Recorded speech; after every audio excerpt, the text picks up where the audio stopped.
Well, good morning, everyone. It is a great day in Oklahoma to make Oklahoma healthy again.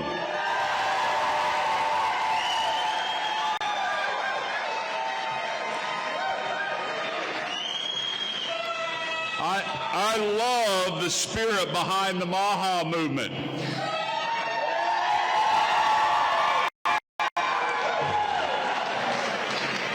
A desire to improve health outcomes across America without government mandates.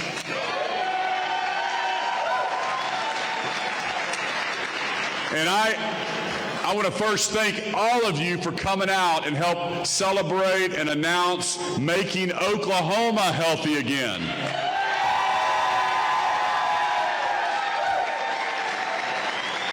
And I could not be happier to have the Secretary of Health and Human Services, Secretary Kennedy, in Oklahoma with us today.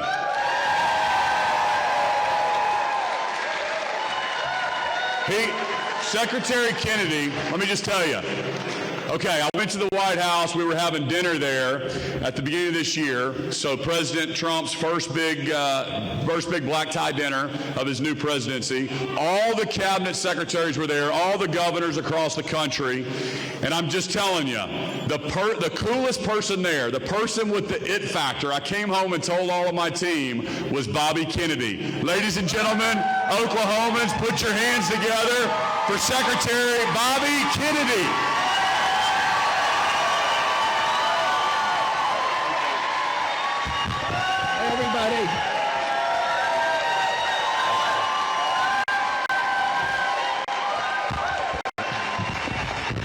Thank you, everybody. I am so thrilled to be here with Governor Stitt today to, make these momentous announcements that are going to make Oklahoma healthy again. Oklahoma is 47th in health in the United States, and that's not a good thing. I'm hoping that when Governor Stitt leaves office in many, many, many years or decades, that Oklahoma will be doing much better. We're all concerned about what's happening particularly to our children's health in this country. We now have when I was a kid, we had the healthiest children in the world. And today we have the sickest children in the world. When I was a boy, when my uncle was president, I was a 10-year-old boy, and we had 3% of Americans had chronic disease at that point. Today, 60% had chronic disease. The obesity rate was 3% in the United States, and today it's about 50%. In Japan, where they don't allow children to eat processed food in the school, it's still at 3%. So, I read a report the other day that 15 years ago, there was virtually zero diabetes in China. And today, 51% of the adult population is diabetic or pre-diabetic. And part of the reason for that is they allowed 20,000 fast food joints in China, and they brought in American processed food. So we need to do something different. When I was a boy, the typical pediatrician would see one case of juvenile diabetes in their lifetime. Today, 38% of teens has diabetes or pre-diabetic. So 1 out of every 3 kids who walks through his office door is diabetic or pre-diabetic. In 1970, the largest epidemiological study ever done anywhere was done in the state of Wisconsin, where they looked at 900,000 kids looking for autism, and they knew very well what autism looked like. They found 3 children in the state. The autism incident rate at that time was 0.7 per 10,000, so less than 1 in 10,000. Today, 3 weeks ago, we released our latest numbers. 1 in every 31 kids has an autism diagnosis. And the numbers are actually probably much larger than that, because California, which is the best system for capturing autism incidents, has an autism rate of 1 in every 19 children, 1 in every 12.5 boys. This is unsustainable. By 2030, it's going to cost us just for autism $1 trillion a year. For diabetes, we're already at about $1 trillion a year. For mitochondrial disorders, it's affecting adults as well as children. 2 years ago, they reclassified Alzheimer's as type 3 diabetes because of the impact that food is having on our mitochondrial system. So we need to do something better in this country. When my uncle was president, we spent 0 on chronic disease in this country. There weren't any treatments. Today, we spend $1.7 trillion, and it's rising. Those expenditures are rising at 2% faster than our economy. This is an existential threat to our country in every way. Our national security. 75% of American kids cannot qualify for military service. The fertility rate is plummeting. Teenage boys today, American boys, have half the testosterone of 65-year-old men, half the sperm count. Our girls are reaching puberty 6 years early. So we have to do something different. And, you know, I came into this campaign saying, we've got to do something. I had 11 brothers and sisters, and I had about 70 first cousins. And I never saw a case of diabetes. I didn't know anybody with a food allergy growing up, with a peanut allergy. I didn't know anybody who had autism. And I was at the spear tip of the movement for rights for people with intellectual disabilities. My aunt, Eunice Shriver, started Special Olympics. I worked in Special Olympics when I was 8 years old as a hugger and a coach. Before it was even named Special Olympics, it was called Camp Shriver. And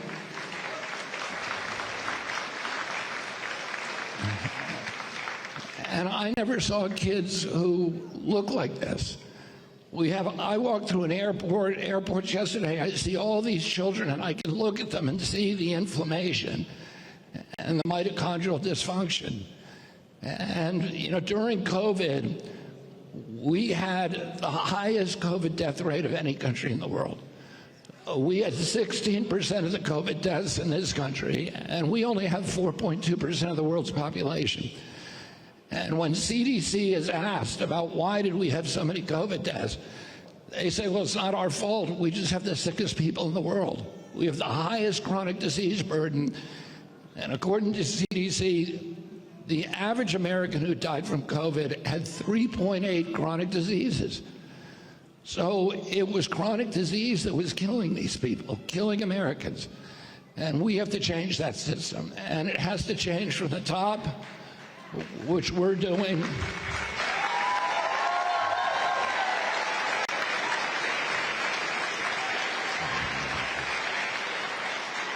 But the real changes have to come from the grassroots, from local leadership, from individual Americans who are taking responsibility for their health. And I am so gratified about these actions that are now being taken by Governor Stitt to make Oklahoma healthy again. And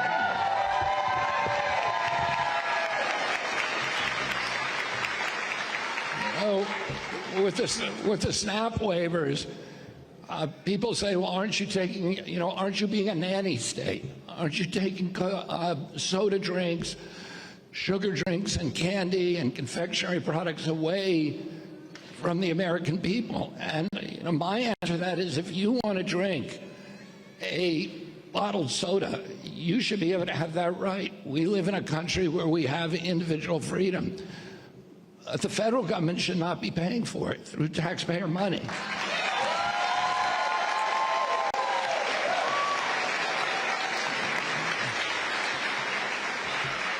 %10 of SNAP waivers go to soda drinks, and we're paying for them at the front end by buying soda for the poorest Americans. And then we're paying for them at the back end with this diabetes epidemic through Medicaid and Medicare.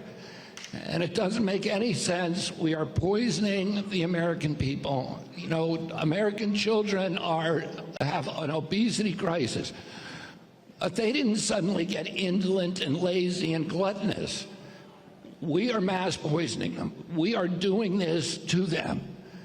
And it's time now for us to take personal responsibility for our own health and to have leaders like Governor Stitt, to elect leaders like Governor Stitt, who will change the way that we do things in this country to give American kids a better chance of growing up healthy.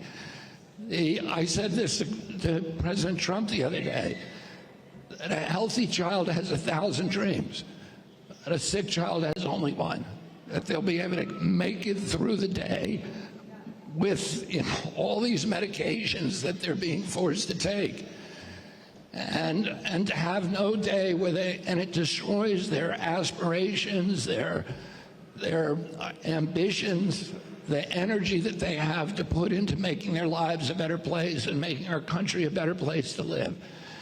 And Governor Stitt often talks about the American dream. We're taking those dreams away from our kids, and we need to start giving it back. So I want to thank Governor Stitt for this. All of these. You know, I talked to, yesterday in Washington, D.C., I talked to the corrections officials, including some from Oklahoma, from all over the country. And before I went in there to give that talk, I looked at some of the data, some of the studies, and there were over a dozen studies that I found very quickly on Google that showed what happens when you change prison food. And there are studies that show that violence goes down by 38%, that assaults go down by 85%, that suicides in one juvenile facility went down 100%, the use of restraints goes down 75%.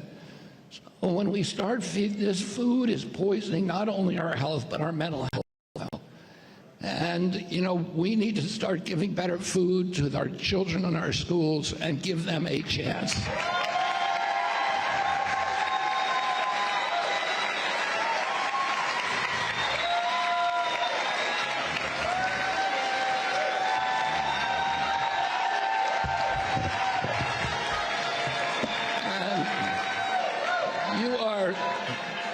You are so lucky in this state to have a visionary leader like Governor Stitt, who is fearless, who is doing everything he can to protect your health, the health of the people of Oklahoma.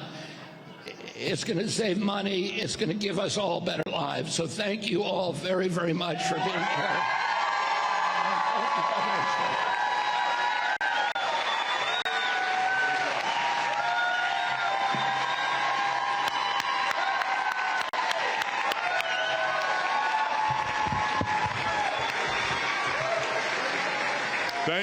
Thank you so much, Secretary. It's such an honor to have you in the great state of Oklahoma. And today, we're going to get the ball rolling on MOHA, Making Oklahoma Healthy Again.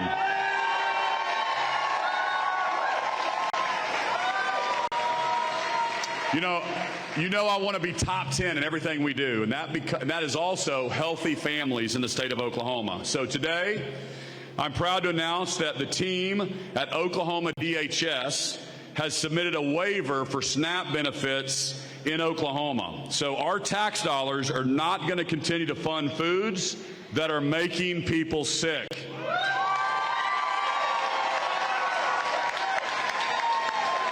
This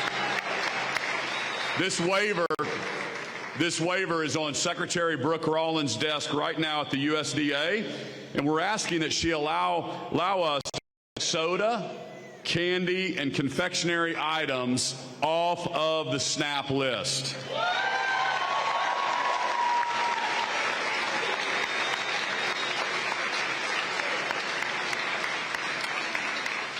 We're also going to work with the USDA to find more ways to promote healthy eating for families on SNAP benefits and to cause those dollars to go further.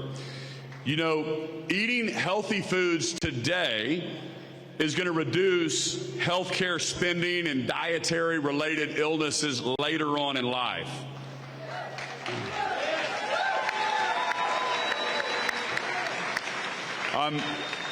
I'm also going to sign an executive order that continues to promote health in our state.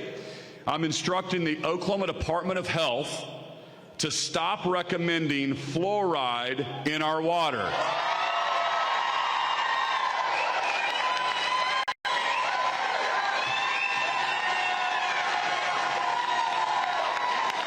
You know, cities and water districts, they can still choose to do what they want based on their constituents and the science, but it's no longer going to be a recommendation from the state health department.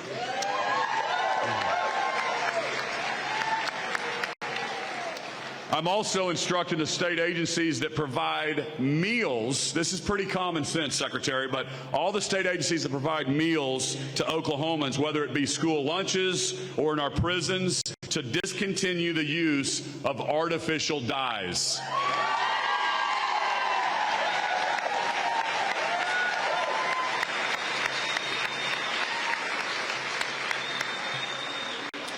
And we're going to be convening an advisory council to study and recommend other changes that can make and improve the health outcomes across the state of Oklahoma. Mr. Secretary, let's sign this executive order.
We have an opportunity now to encourage Oklahomans to make more healthy choices. And we're going to be doing other things this summer to promote fitness and wellness. And you know how much I love gardening, so we may do a little garden contest as well. Encourage you to post different videos, tag me on it.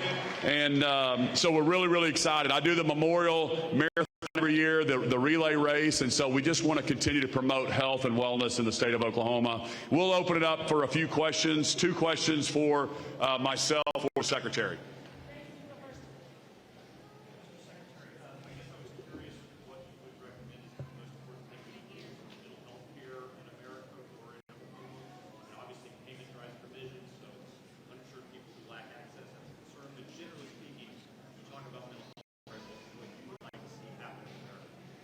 I mean, mental health care, and particularly the issues of addiction and the epidemic that we're having now, suicide, is among our greatest priorities at HHS. And we fund services through Medicaid, through Medicare, through HRSA.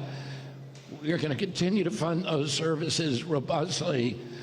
And we're focusing also on assisting the states and developing their own, becoming laboratories for how to treat these illnesses. I have to say, as I mentioned before, at part of the mental health crisis, there's more and more emerging science that shows how it's directly connected to our food. And as we improve our food through initiatives like Governor Stitt's initiatives here, we are going to be doing part of the job of ending the mental health crisis in our country.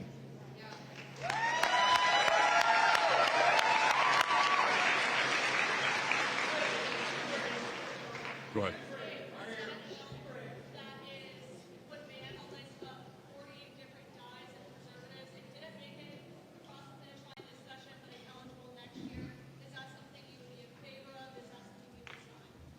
Well, of course, I'm removing guys in the state of Oklahoma for, education lunches served in schools, lunches served in prisons, lunches the state pays for. So I need to look at the specific bill you're talking about. I can't remember. I guess it didn't make it across the finish line this year. Did it get out of the Senate? Is it in the House? I'm not exactly sure, but I know it is a Full-on. nothing in grocery stores, nothing on shelves at all with those guys. Gotcha. Yeah, we'll look at all those bills next year. I think there's certainly a movement across the country to look at what's happening with the health and with this guy's leadership. We want to make sure that Oklahoma's leading the way. Thank you. Thanks, everybody.